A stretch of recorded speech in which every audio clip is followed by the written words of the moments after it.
taking our previous view from where we've come from on a secular basis, long-term basis, regarding the bear market that I mentioned in one of the previous clips, as to where we've come from over the last 12 months.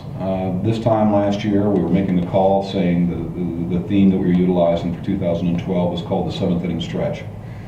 We think that we're probably, as far as baseball parlance is concerned, close to the 7th out of 9 innings going through this secular contraction in equity values and also volatility within the economic environment.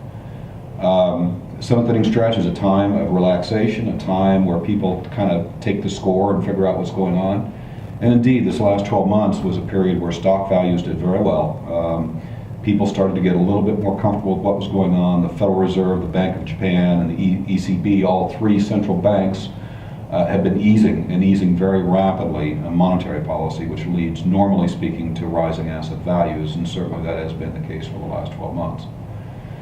This coming year, we feel we're probably entering the 8th innings. We're getting back to the business of making decisions as to how we as a people and how the world in general is going to wrap up this problem, how we're going to forcefully address this problem of very, very slow growth in combination with high debt and high levels of leverage within our society. This process really is centered on the question of what do we as a people expect out of our governmental systems. This question is being asked not only here in the United States but also within Europe in a very forceful way.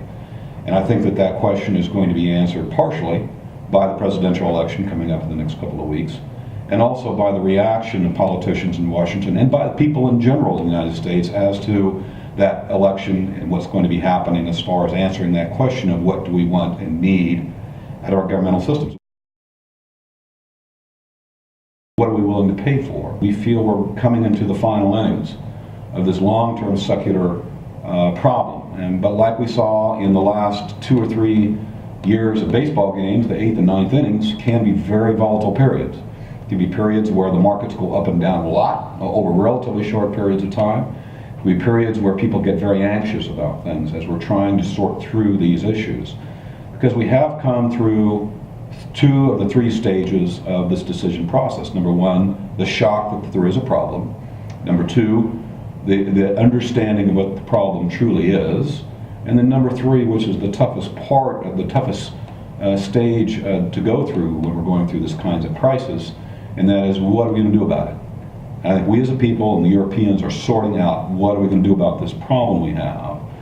And that's the 8th and 9th inning. So we feel we're probably a year or 2 away from a finalization of this problem.